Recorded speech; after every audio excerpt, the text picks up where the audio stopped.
నమస్తే, welcome to ITV. ముందుగా headlines చూద్దాం. అజారుద్దీన్కు మంత్రి పదవి ఇస్తే కిషన్ రెడ్డికి వచ్చిన ఇబ్బంది ఏంటి? హైదరాబాద్లో మూసీ రివర్ ఫ్రంట్ ఎందుకు ఉండకూడదో చెప్పాలని నిలదీత. నేను మొదట సెక్యులర్ భావాలు కలిగిన వ్యక్తిరన్న రేవంత్ రెడ్డి.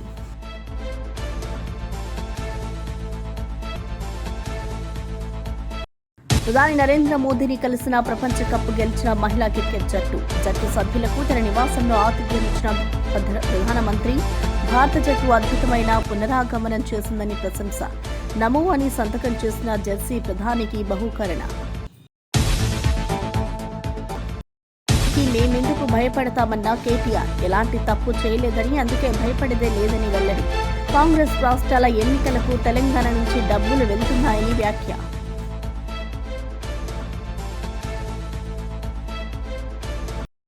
మంత్రి మండిపల్లి రాంప్రసాద్ రెడ్డి సంచలన వ్యాఖ్యలు. వైసీపీ మాజీ ఎమ్మెల్యే గడికోట శ్రీకాంత్ రెడ్డిపై విరుచుకుపడిన రాంప్రసాద్. రాయచోటి నియోజకవర్గంలో శ్రీకాంత్ రెడ్డి ఏ విధమైన అభివృద్ధి చేశారో చర్చకు సిద్ధమా అంటూ సవాల్.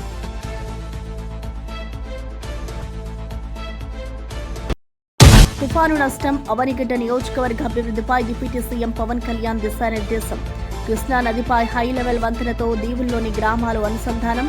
రాష్ట్ర ప్రభుత్వ నిధులతో పాటు శాసకీయ పథకం నిధుల మంజూరుకు నిర్ణయం. జూబ్లీహిల్స్ లో కాంగ్రెస్ అభ్యర్థి నవీన్ యాదవ్ కి మద్దతుగా నిర్వహించిన ప్రచారంలో సీఎం రేవంత్ రెడ్డి బీజేపీపై తీవ్రస్థాయి విమర్శలు గుప్పించారు. అజారుద్దీన్ కు మంత్రి పదవి ఇస్తే కిషన్ రెడ్డికి ఇబ్బంది ఏంటని ప్రశ్నించారు. బీఆర్ఎస్ పేరుతో బీజేపీ ఓట్లు అడుగుతోందని ఆరోపించారు. నియోజకవర్గంలో 400 కోట్లతో అభివృద్ధి పనులు కొనసాగుతున్నాయని తెలిపారు. మూసీ రివర్ ఫ్రంట్ ప్రాజెక్టుపై కిషన్ రెడ్డి ఎందుకు మౌనం వహిస్తున్నారని నిలదీశారు. తాను సెక్యులర్ భావాలు కలిగిన వ్యక్తినని, మైనారిటీల మద్దతుతోనే 3 సార్లు గెలిచానని తెలిపారు. కాంగ్రెస్ ప్రభుత్వం మైనార్టీలకు ఎలాంటి ఇబ్బందులు రాకుండా పాలన కొనసాగిస్తుందని అన్నారు. మోదీ, కేసీఆర్ ఇద్దరూ ముస్లింలను మోసం చేస్తున్నారని విమర్శించారు. కేటీఆర్ సవాళ్లు విసరడం, తర్వాత పారిపోవడమే అలవాటని రేవంత్ వ్యాఖ్యానించారు. किशन रेड्डी साहब ने दरखास्त रखे गवर्नर साहब को, भाई अजहरुद्दीन को मंत्री नहीं बना देना, आप वक्त नहीं देना. मैं पूछना चाहता हूं शेखपेट से किशन रेड्डी साहब को, आपके बाप का जागीर जायदाद हम नहीं मांगा. हमने गुजरात नरेंद्र मोदी जी का जमीन जायदाद हम नहीं मांगा. तेलंगाना रियासत में जो हमारे मुसलमान भाइयों का हिस्सा, जो मंत्रिमंडल में उनका हिस्सा, मोहम्मद अजहरुद्दीन को हम मंत्री बनाए. आप नहीं, मोदी जी नहीं, अमित शाह नहीं, सब आके खड़ा रहे तो भी हम लोग मोहम्मद अजहरुद्दीन को मंत्री बनाया. मंत्री बना के माइनॉरिटी के हिस्से माइनॉरिटी को दे दिए. भाई कल मैं रहमत नगर में भाषण दे रहे थे. मैं बोलने का मतलब, मुसलमान का मतलब कांग्रेस, कांग्रेस का मतलब मुसलमान. आज कांग्रेस की ताकत,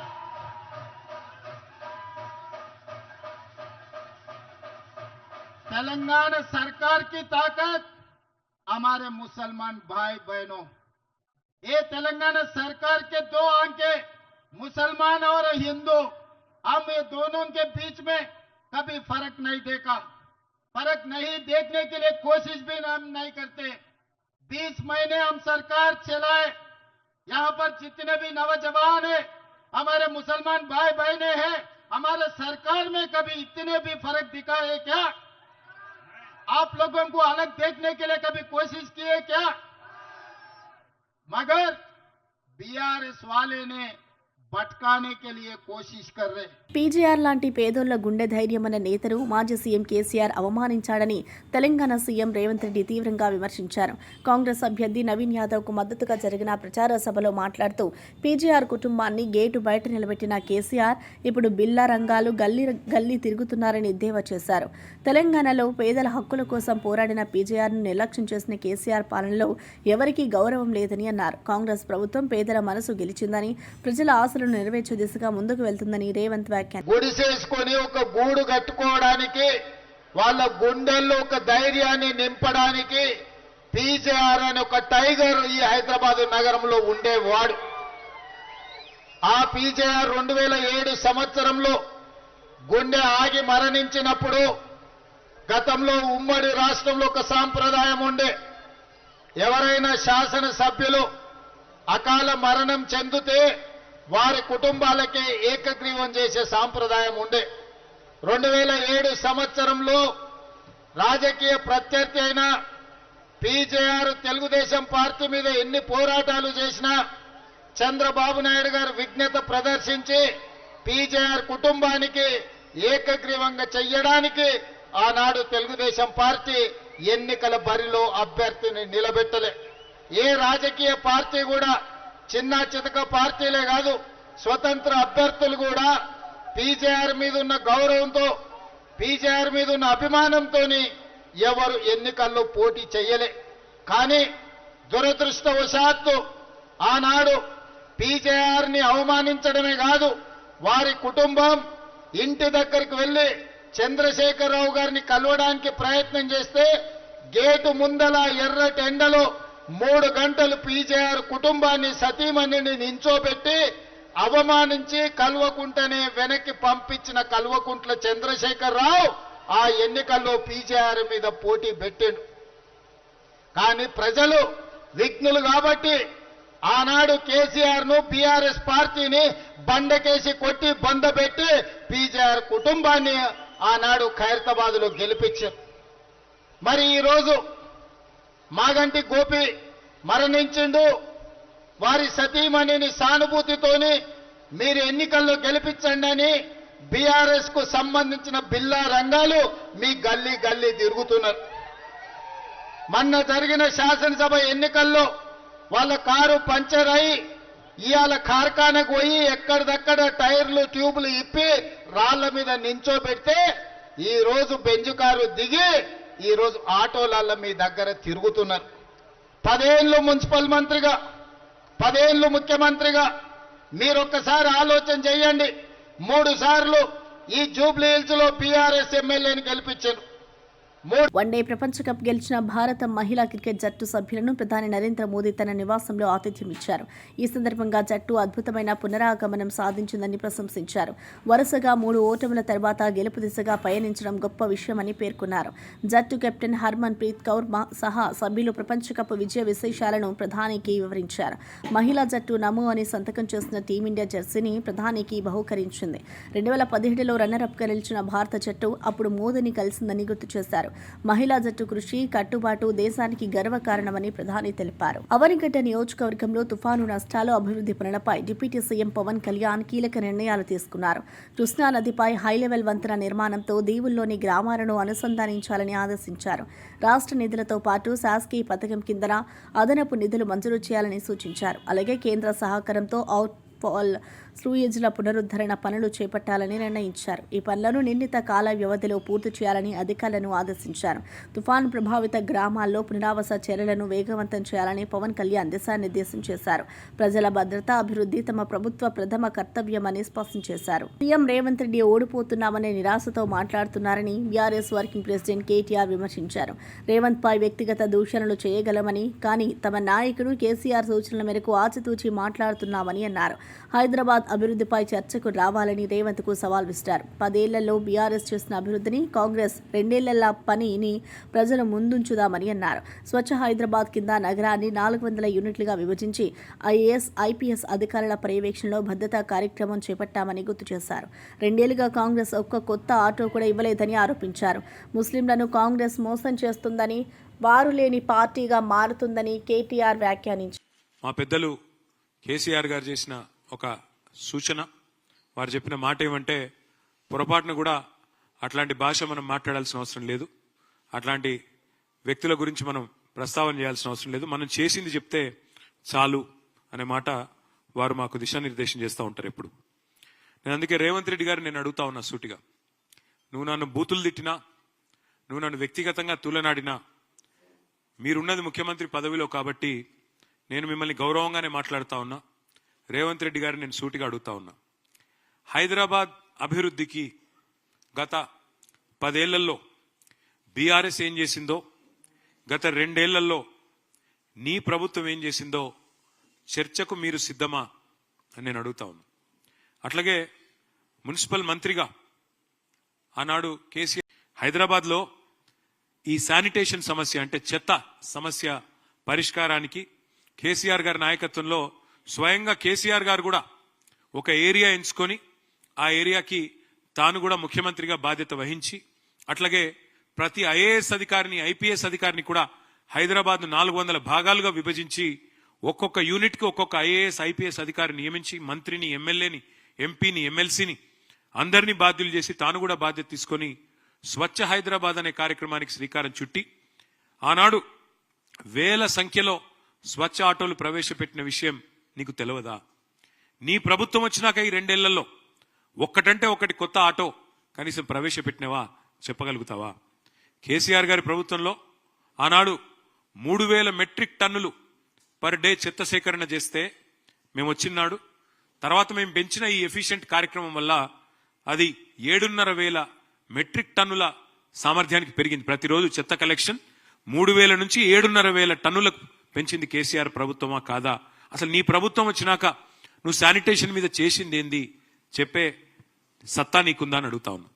అట్లాగే మా ప్రభుత్వం ఉన్నప్పుడు కేసీఆర్ గారి నాయకత్వంలో స్వచ్ఛ సర్వేక్షణ అని కేంద్ర ప్రభుత్వం ఒక పథకం చేస్తుంది, ఒక సర్వే చేస్తుంది. స్వచ్ఛ సర్వేక్షణలో మా మున్సిపల్ డిపార్ట్మెంట్ ఆనాడు 34 అవార్డులు సాధించింది. బెస్ట్ మెట్రోగా హైదరాబాద్ అవార్డులు సాధించింది. 5 ఏళ్ల పాటు వరుసగా best quality of living in India ఉన్న నగరం ఏంది అని మెర్సర్ అనే సంస్థ సర్వే చేస్తే నంబర్ 1 సిటీగా హైదరాబాద్ వచ్చింది. ఈ అన్ని విషయాల్లో చర్చకు నువ్వు సిద్ధమా నేను అడుగుతా ఉన్నా. వైసీపీ మాజీ ఎమ్మెల్యే గడికోట శ్రీకాంత్ రెడ్డిపై మంత్రి మండిపల్లి రాంప్రసాద్ రెడ్డి తీవ్ర స్థాయిలో విరుచుకుపడ్డారు.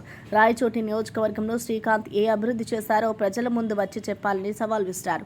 15 సంవత్సరాల రాజకీయ జీవితం చెప్పుకుంటూ వచ్చిన శ్రీకాంత్లు 10 ఏళ్లు మాత్రమే అధికారంలో ఉన్నారని, ఆ సమయంలో ప్రజల కోసం చేసిన పనులు ఏమిటో వివరించాలని డిమాండ్ చేశారు. ఎమ్మెల్యేగా ఉన్నప్పుడే వైసీపీకి వ్యతిరేకంగా పనిచేసిన వ్యక్తి ఇప్పుడు ప్రజాభిమానం చూపించడం దారుణమన్నారు. ప్రజలు ఇప్పుడు మారిపోయారని, అవినీతి పరుల పట్ల సహనం చూపారని హెచ్చరించారు. రాబోయే ఎన్నికల్లో వైసీపీకి ప్రజలు తగిన బుద్ధి చెప్తారని మంత్రి రాంప్రసాద్ రెడ్డి తెలిపారు. మన పార్టీ లేదనా? మన పార్టీ లేదు. మళ్ళా వచ్చే 5 సంవత్సరాలు పార్టీ ఉండింది కదా, పార్టీ ఉండింది, పదవి ఉండింది, కేబినెట్ హోదా పదవి ఉండింది. అప్పుడైనా జగన్మోహన్ రెడ్డి హయాంలో రాయచోటి నియోజకవర్గానికి ఏం చేశారని అడుగుతున్నా. రాండి, చర్చకు రండి. ఏ విధమైన అభివృద్ధి రాయచోటి నియోజకవర్గాల్లో జరిగినాయి? నేనున్నా, నువ్వున్నా, ఇంకోడున్నా కొన్ని అభివృద్ధి కార్యక్రమాలు అనేది మనం ఇంట్లో పనుకునే జరుగుతూ ఉంటాయి. నిజమా కదా? మొగుడు చచ్చిపోయినా కూడా పిల్లం ఎట్టోట పెంచింతైనా బతుకుతుంది. నువ్వు లేకపోయినా, ఇంకో ఆయన లేకపోయినా 5 ఏళ్లలో పనులు జరిగింటాయి. అవన్నీ నీ లెక్కలు వేసుకుంటే మేము ఒప్పుకోం, అవన్నీ ఒప్పుకోం. ఇప్పుడు ప్రభుత్వాలు ఉన్నాయి, పింఛన్లు ఇచ్చాయి, అందరూ బతకచ్చు. నీవు విప్పుగా ఉన్న కాలంలో చీఫ్ విప్పుగా ఉన్నావు, అది కూడా మంత్రి హోదానే. ఆ 5 సంవత్సరాలు ఏం చేసినావు? మీ ఊర్లో గజేంద్ర రెడ్డికి 13 ఎకరాలు రాసేవాడు అభివృద్ధి అని అడుగుతున్నా. దిన్నపాడులో ఉండేవానికి నీ చెంచాకు నువ్వు 13 ఎకరాల భూమి కలెక్టర్ ఆఫీస్ కట్టాలనుకుంటే భూమి రాసిచ్చినావు. కన్నులు అట్టపోయి మళ్ళీ ఎన్నిక గవర్నమెంట్ తీసుకునింది. ఇదే అభివృద్ధి అని అడుగుతున్నా. ఏం చేసినావు అభివృద్ధి? అన్నమయ్య జిల్లాలో ఫ్రీ హోల్డ్ చేశారు. నువ్వు పెద్దిరెడ్డి రామచంద్రారెడ్డి కలుసుకొని గవర్నమెంట్ భూములన్నీ ఫ్రీ హోల్డ్ చేసుకొని రాత్రికి రాత్రి బీదోళ్ల భూములన్నీ మీ పేర్లు తెక్కించుకున్నారు లేదా అని అడుగుతున్నా. వీరభద్ర స్వామి గుడిలో వచ్చి ప్రమాణం చేయండి. సుమారు 500 మంది నాయకుల పేర్లతో భూములు 5 సంవత్సరాల్లో ఎక్కినాయా లేదని అడుగుతున్నా. తెలంగాణ ప్రభుత్వం ప్రజల సంక్షేమం కోసం అంకిత భావంతో పనిచేస్తుందని డిప్యూటీ సీఎం భట్టి విక్రమార్క అన్నారు. రోడ్ల నిర్మాణ పనులను వేగవంతం చేయాలని సంబంధిత శాఖ అధికారులకు ఆదేశాలు జారీ చేశారు. 2 లైన్ 4 లైన్ రోడ్ల ప్రాజెక్టులు పూర్తి దశకు చేరాయని, మరికొన్ని ప్రాంతాల్లో పనులు వేగంగా సాగుతున్నాయని తెలిపారు. ముఖ్యమంత్రి రేవంత్ రెడ్డి ఎప్పటికప్పుడు అభివృద్ధి పనులను పర్యవేక్షిస్తూ ప్రజలకు మేలు కలిగించే చర్యలు తీసుకుంటున్నారని అన్నారు. రవాణా సదుపాయాలు మెరుగుపడితే ప్రాంతీయ ఆర్థిక అభివృద్ధి వేగమవుతుందని భట్టి తెలిపారు. ప్రతి గ్రామానికి మెరుగైన కనెక్టివిటీ, ప్రతి పౌరుడికి సౌకర్యం కల్పించడం ప్రభుత్వ లక్ష్యమని స్పష్టం చేశారు. గౌరవ ముఖ్యమంత్రి గారు అట్లాగే కేబినెట్ ఈ ప్రాంతానికి సంబంధించినటువంటి మహేందర్ రెడ్డి గారు, అట్లాగే మన రామ్మోహన్ రెడ్డి గారు, ఈ ప్రాంతానికి సంబంధించిన స్పీకర్, ఈ జిల్లాకు సంబంధించినటువంటి ప్రసాద్ కుమార్ గారు ముఖ్యమంత్రి గారితో మాట్లాడి దీనిపైన ప్రత్యేక దృష్టి సారించి NG2లో ఉన్నటువంటి ఆ కేసుని అక్కడ కొట్లాడి ఒప్పించి నొప్పి లేకుండా దాన్ని ఎన్జిటి కేసుని మొన్న 30వ తారీఖు నాడు తొలగించేటువంటి చర్యలు తీసుకోవటమే కాదు, తొలగించిన మరుక్షణం నుంచి ఒక్క నిమిషం కూడా ఆలస్యం చేయకుండా ఇక్కడికి వచ్చి కొబ్బరికాయ కొట్టి పనులు మొదలు పెట్టించినటువంటి చరిత్ర. అంటే ఒక్క నిమిషం ఆలస్యమైనా ఈ ప్రాంత అభివృద్ధికి నష్టం జరుగుతుందనేటువంటి ఆలోచనతో తపనతో పనిచేస్తున్నటువంటి వ్యవస్థ మీ అందరికీ గుర్తు చేయాలన్నటువంటి ఆలోచనతోనే నేను ఈ విషయాలు చెప్తా ఉన్నాను. మిత్రులారా, ఈరోజు రాష్ట్ర ప్రభుత్వం ప్రజల కోసం పనిచేసేటువంటి ప్రభుత్వం. ఈరోజు 4 లైన్ రోడ్ వాడివాడిగా అతి త్వరలో పూర్తి చేసే కార్యక్రమాన్ని ముఖ్యమంత్రి గారు దగ్గరుండి పర్యవేక్షణ చేస్తూ, అట్లాగే R&D మంత్రి గారు దగ్గరుండి పర్యవేక్షణ చేస్తూ ఈ ప్రాంత అభివృద్ధి కోసం ఈ ప్రాంత శాసనసభ్యుడు రామ్మోహన్ రెడ్డి గారు మిగతా మిత్రులందరూ కోరిక మేరకు వడివడిగా చేసే కార్యక్రమంతో పాటు అనేక సంక్షేమ కార్యక్రమాలు కూడా ఈ ప్రాంతంలో చేపడతా ఉన్నాం. ఈరోజు విద్యుత్ శాఖకు సంబంధించినటువంటి సమాచారం తీసుకుంటే కేవలం ఈ జిల్లాకు సంబంధించి నేను కొన్ని విషయాలు మీ దృష్టికి తీసుకొని రాదలుచుకున్నాం. వైఎస్ జగన్ పై ప్రజలు విసిగిపోయారని, త్వరలో ఆయన పాలనకు ముగింపు పలికే రోజులు దగ్గరలోనే ఉన్నాయని ఎమ్మెల్యే ఆదినారాయణ అన్నారు. జగన్ కుటుంబం అవినీతిలో మునిగిపోయిందని, ఆయన భార్య భారతిరెడ్డి 400 కోట్ల బంగారం కొనుగోలు చేస్తుందని సంచలన ఆరోపణలు చేశారు. జగన్ రాజ్యాంగాన్ని ఉల్లంఘించి తన భార్య పేరు మీద లావాదేవీలు జరిపారని విమర్శించారు.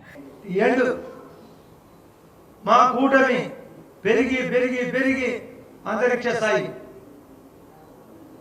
అతనిది అధోగతి, తరిగి తరిగి తరిగి అంతరించిపోతుంది. పార్టీ డైనోసార్ కాబోతుంది.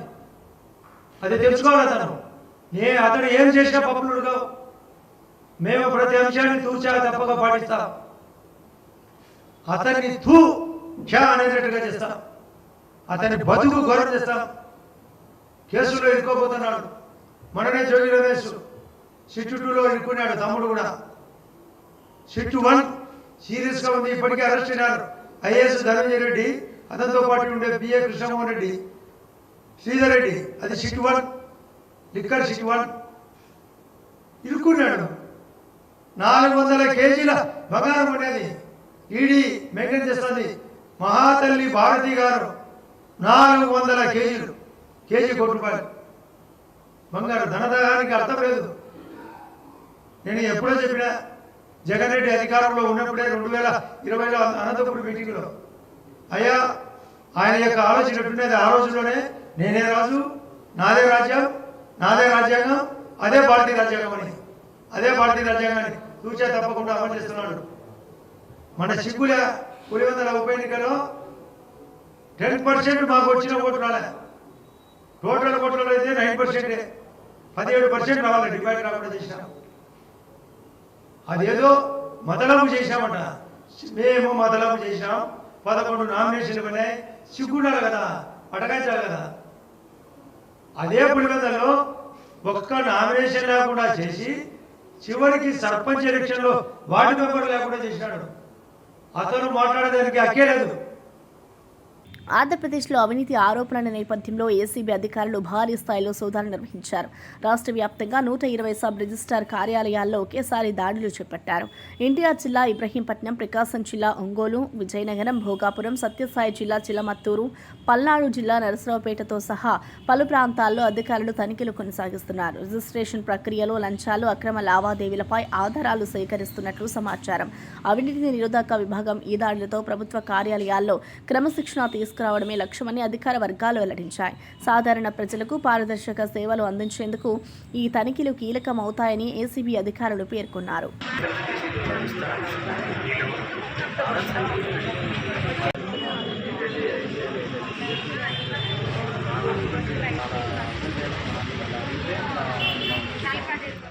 నా పేరు B Ramesh Babu, Ongole ACB సిఐనండి. Andhra Pradesh ACB DG గారి ఉత్తర్వుల మేరకు,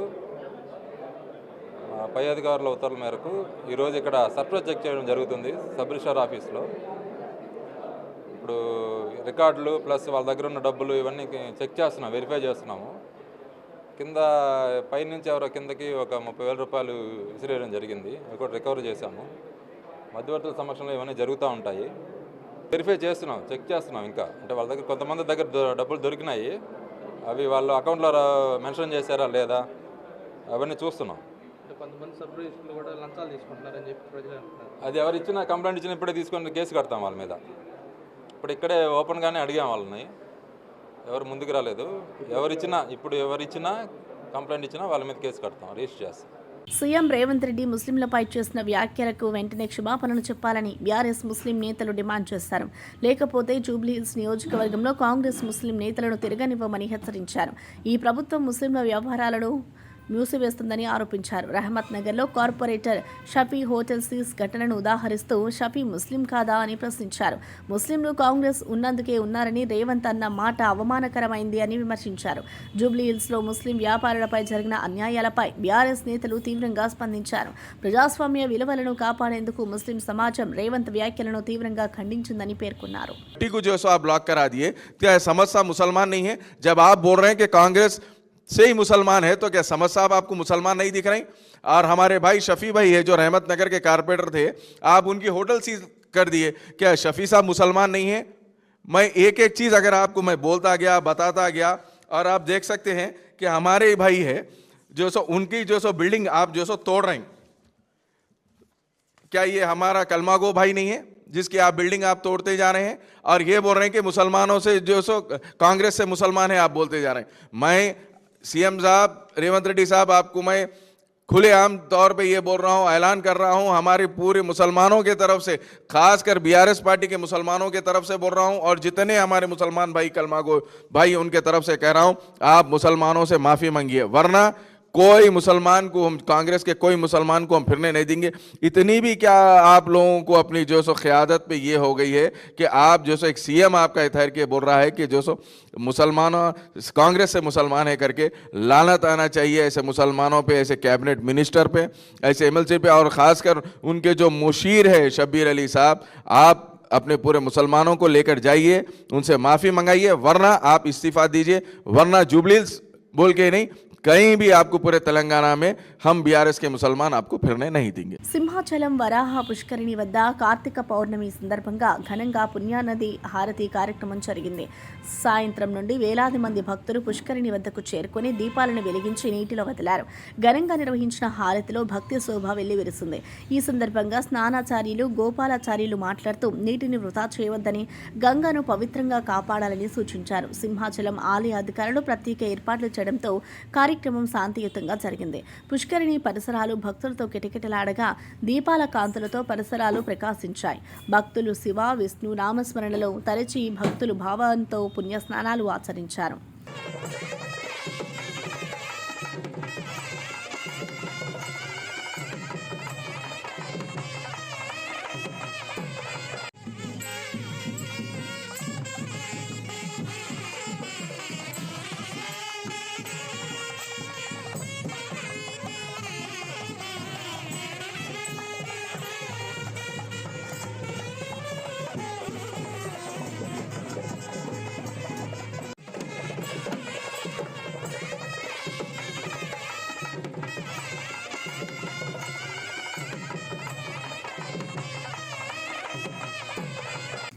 BJP MP Raghunandan Rao CM Revanth Reddy తీరుపై ఘాటుగా విరుచుకుపడ్డారు. కేసీఆర్ కుటుంబంపై అవినీతి ఆధారాలు ఉన్నాక గవర్నర్ అనుమతి ఎందుకు కోరుతున్నారని ఆయన ప్రశ్నించారు. గతంలో రేవంత్ రెడ్డిని అరెస్ట్ చేయడానికి ఎవరి అనుమతి తీసుకున్నారని గుర్తు చేశారు. జూబ్లీహిల్స్ ఎన్నికల ప్రచారంలో రేవంత్ చేసిన వ్యాఖ్యలపై స్పందించిన రఘునందన్ కేటీఆర్ అరెస్ట్ విషయంలో సీఎం ఆడలేక మధ్యలోడు అయిపోయాడు అన్నారు.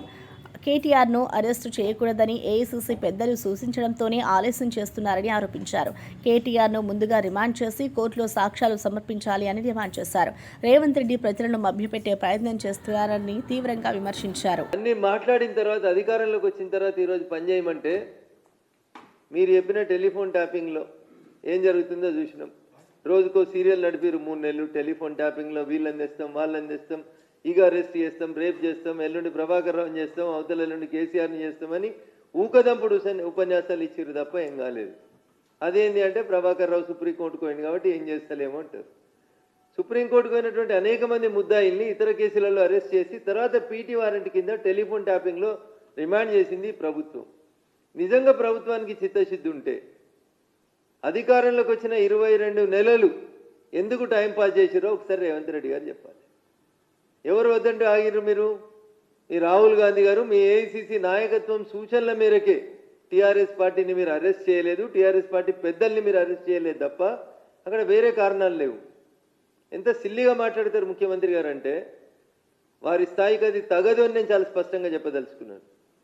మీరు పీసీ ఘోష్ కమిషన్ నివేదికని ఎన్డీఎస్ఏ నివేదిక రెండింటిని అసెంబ్లీలో పెట్టి చర్చించి అసెంబ్లీలో తీర్మానం చేసి సిబిఐకి పంపినమని ప్రకటించిన మరుక్షణమే మాజీ ముఖ్యమంత్రి చంద్రశేఖరరావు గారు, అప్పటి నీటిపారుదల శాఖ మంత్రి హరీష్ గారు, అప్పటి నీటిపారుదల శాఖకు సెక్రటరీగా పనిచేసినటువంటి శైలేంద్ర కుమార్ గారు, అప్పుడు సీఎంఓలో పనిచేసినటువంటి స్మితా సబర్వాల్ గారు, వీళ్ళంతా రాష్ట్ర సర్వోన్నత న్యాయస్థానం హైకోర్టుకు పోయినరు. కేసీఆర్ గారి పిటిషన్ మీద, హరీష్ రావు గారి పిటిషన్ మీద, శైలేంద్ర కుమార్ ఘోష్ గారి పిటిషన్ మీద సిబిఐ విచారణను ఆపండి అని చెప్పి రాష్ట్ర హైకోర్టు తీర్పు ఇచ్చింది. ఇంకొక 2 వారాల తర్వాత మీ అడ్వకేట్ జనరల్ తోటి కౌంటర్ వేయమని చెప్పింది. ఈయనదాకా అడ్వకేట్ జనరల్ తోటి మీరు కౌంటర్ వేయించలే. హైకోర్టులో కేసీఆర్, హరీష్, శైలేంద్ర కుమార్ ఘోష్, స్మితా సబర్వాల్ వేసిన రిట్ పిటిషన్లను డిస్మిస్ చేయించలేదు. కోర్టు స్టే ఇచ్చినాక సిబిఐ ఎందుకు అరెస్ట్ చేస్తలేదు? ఎలక్షన్ల లోపల అరెస్ట్ చేస్తారా అని అడుగుతున్నారు. అరే మీరు ప్రకాశం జిల్లా దర్శిపట్నంలో పలు పాల కేంద్రాలపై ఫుడ్ సేఫ్టీ అధికారులు ఆకస్మిక దాడులు చేశారు. సాధారణ తనిఖీల్లో భాగంగా పాలు ఉత్పత్తుల నుంచి శాంపిల్ సేకరించి వాటిని హైదరాబాద్ ల్యాబ్కు పరీక్షల కోసం పంపించారు. ఈ సందర్భంగా అధికారి శివతేజ మాట్లాడుతూ ల్యాబ్ రిపోర్టులు అందిన వెంటనే తగిన చర్యలు తీసుకుంటాం. పాల కల్తీ జరుగుతున్నట్లు సమాచారం వస్తే వెంటనే మాకు తెలియజేయాలి అని ప్రజలకు కోరారు. పాల ఉత్పత్తులలో మలినాలు కలపడం ఆరోగ్యానికి తీవ్రమైన ప్రమాదకరమని హెచ్చరించారు. దర్శిలో పలువురు వ్యాపారులు కల్తీపై ఆందోళన వ్యక్తం చేయగా అధికారులు తనిఖీలు కఠినతరం చేశారు.